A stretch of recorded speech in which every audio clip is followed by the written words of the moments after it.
திரு அக்னீஸ்வரன், பாஜக இப்போ அதிமுக பலமாக இருப்பதை விரும்பவில்லை. ஏன்னா அப்பதான் அவங்களுக்கு சீட்டு பேரம் பேசுவதற்கு இந்த எலெக்ஷனுக்கு அவங்களுடைய நோக்கம் அதுவாக தான் இருக்கிறது தவிர மற்றபடி ஒரு கூட்டணியை கட்டணும், மெகா கூட்டணி, திமுக ஆட்சி பொறுப்புல இருந்து ஆகட்டும், அதெல்லாம் செகண்டரி. இப்போ நெகோசியேஷனுக்காக அதிமுகவை வீக்கெண்ட் பண்ணணும் அப்படின்றதா அவர்களுடைய எண்ணமா இருக்கிறது. பிஜேபி ஹைகமாண்டோடைய பிளான் அப்படிங்கிறார். அப்படி இருந்தா அவங்க கூட்டணி வச்சிருக்க மாட்டாங்களே. அதான் நானும் கேட்கிறேன். எதிர்த்தே நின்றுக்கலாமே. அப்படியெல்லாம் ஒன்றும் கிடையாது. இந்த மாதிரியான ஒரு விஷம பிரச்சாரம் தொடர்ந்து எதிர்க்கட்சிகளால், தமிழ்நாட்டில் இருக்கக்கூடிய ஆளுங்கட்சி கூட்டணியால் கட்டவிழ்த்து விடப்படுகிறது. ஆனால் அது உண்மை இல்லை. விஷம பிரச்சாரம் யாரால கட்டவிழ்த்து விடப்படுகிறது? எப்போ பார்த்தாலும் பாஜக அதிமுக கூட்டணி ஜெல்லாகலன்றது யாரு சொன்னா? கூட்டணி தலைவர்களுக்குள் தங்களுடைய தன்முனைப்பின் காரணமாக அவங்களுக்குள்ள பழைய அரசியல் நிகழ்வுகளை எல்லாம் அசை போட்டு அதை அந்த தக்க நேரத்தில் அது அவர்கள் பழிவாங்குவதற்கு இதை பயன்படுத்தி கொள்ளுகிறார்கள். ஒரு ஆயுதமாக கூட்டணியை அவர்கள் ஒரு ஆயுதமாக பயன்படுத்திக்கிறாங்களே ஒழிய, இது 4 மாதத்துக்கு முன்னாடியே இதை அறிவிச்சு சொல்லியிருக்கலாமே.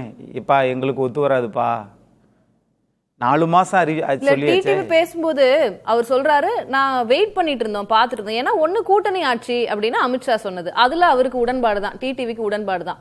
அதிமுகவுல இருந்து ஒருத்தர் முதலமைச்சரா வருவார் அப்படின்னு தான் சொல்லியிருந்தாங்க. அது இன்னுமே கிளாரிட்டி இல்லை. எடப்பாடி பழனிசாமி அவர்கள் தரப்புல சொல்லப்படுகிறது, நான் தானே கூட்டணிக்கான தமிழக தலைவர், அவர் என்னதான் சொல்லியிருக்கிறாரு. ஆனாலும் அமித்ஷாவோ இல்ல திரு நயினார் நாகேந்திரன் அவர்களோ எடப்பாடி பழனிசாமி அவர்கள் தான் முதலமைச்சர் வேட்பாளர் அப்படின்னு சொல்லல. இப்ப அதை நோக்கி போகுதுன்றதுனால தானே டிடிவி கூட்டணி விட்டு வெளியில வர. அவருக்கு எங்களுக்கு துரோகத்தின் முகமாக இருக்கக்கூடியவர், அவரை எதிர்த்து தான் நாங்க கட்சி ஆரம்பிச்சோம், அதனால அவருக்கு நம்ம சப்போர்ட் பண்ண முடியாது, அதுக்கு துணை நிற்கிறார் நயினார், அதனால நாங்க கூட்டணி விட்டு வெளியேறோம் அப்படின்றாரு. அதிமுகவில் முதலமைச்சராக இருக்கணும் அப்படின்றது அமமுகவின் தலைவர் எப்படி தீர்மானிக்க முடியும்? நீங்க தான் தனி கட்சி ஆரம்பிச்சிட்டீங்களே.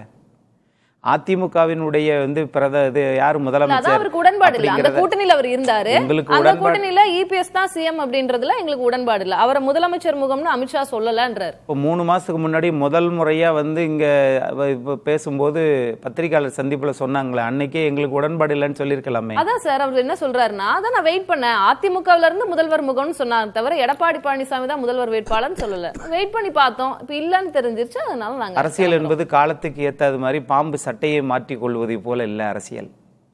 தொழில்துறை அமைச்சராக இருந்த திரு நயினார் நாகேந்திரன் அவர்கள் இன்றைக்கும் அவர் தொழில்துறை அமைச்சராகவே இருக்க வேண்டும் என்று நீங்கள் நினைத்தால் இது பட்டிமன்றம் நடத்த முடியாது. திரு அண்ணாமலை அவர்கள் சிறந்த பாரதிய ஜனதா தலைவரா, திரு நயினார் நாகேந்திரன் பாரதிய ஜனதா தலைவரான்னு சொல்லி ஐயா சாலமன் பாப்பையாவை கூப்பிட்டு பட்டிமன்றம் நடத்தலை.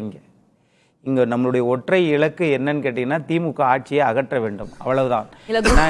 திமுகவை ஆட்சியில இருந்து அகற்றணும் அப்படின்னா அதுக்கு ஒரு மெகா கூட்டணியை கட்டமைக்கணும் அப்படின்றதுதான் திரு அமித்ஷா அவர்களுடைய எண்ணமா இருந்தது. திரு எடப்பாடி பழனிசாமி அவர்களுடைய எண்ணமும் அதுவாகத்தான் இருக்குது.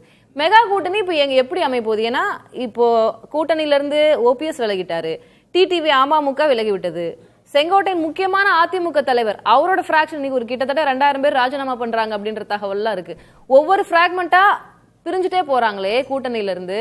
அப்புறம் இது நெருக்கடியா உணரலையா திரு இபிஎஸ் அவர்கள்? அரசியல் தலைமைக்கு நெருக்கடி வரத்தான் செய்யும். நெருக்கடியே வராம நேரடியா இந்த பதவியை தூக்கி கொடுத்துருவாங்களா என்ன? அப்ப எப்போ கட்டமைக்கிறது? எப்படி திமுக ஆட்சி பொறுப்பு? அதிமுகவினுடைய தலைமையினுடைய பொறுப்பு தானே. நீங்கள் ஏன் ரொம்ப வருத்தப்படுகிறேன்? நான் சொல்வது நீங்கள் என்றால் உங்களை அல்ல, கூட்டணி கட்சி தலைவர்களை. நீங்க நெல்லையில நாடாளுமன்ற வேட்பாளராக திரு நயினார் நாகேந்திரன் அவர்களை ஆதரித்து பேசுகிற போதெல்லாம் இவர் தான் நமக்கு சரிப்பட்டு வரமாட்டார் அப்படின்லாம் உங்களுக்கு தெரியாதா?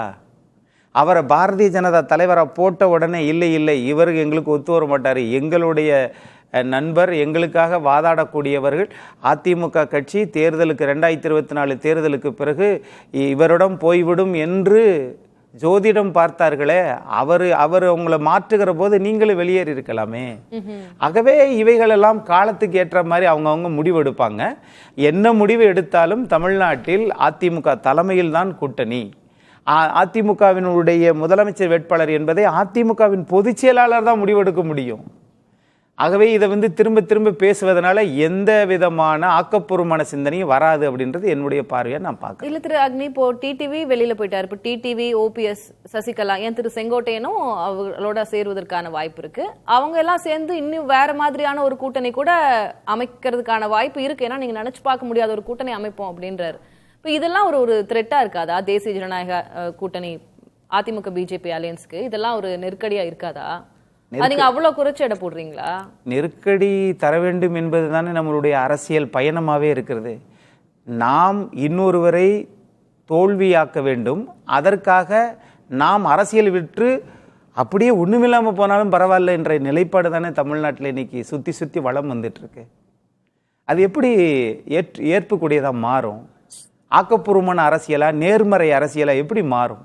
தமிழ்நாட்டில் நீங்க எடுத்துக்கிட்டீங்கன்னா எப்ப பார்த்தாலும் வந்து தனி மனித அரசியலை தான் பார்க்கிறோம். சேர்த்து கொள்ளுங்கள்ன்ற அளவுக்கு எல்லாம் தயாரா இருந்தாங்க. அவங்க வெயிட் பண்ணி பார்க்காம இல்லையே. திரு எடப்பாடி பழனிசாமி அவர்கள இப்பவும் வந்து ஒன்றிணைந்த அதிமுக அப்படின்றத தொடர்ந்து வலியுறுத்திட்டே தானே இருந்தாங்க. இங்க எதிர்பார்ப்பு என்பது வேற. ஆனால் இங்க வந்து இவரை நீங்க அறிவிக்கவே கூடாது அப்படின்றது, அந்த அதிகாரத்தை யார் கொடுத்தது? இந்திய நாட்டினுடைய உள்துறை அமைச்சரை காட்டிலும் நாங்கள் அதிக அதிகாரம் படைத்தவர்கள் அப்படின்னு நீங்கள் நினைத்தால் எங்க போய் சொல்றது?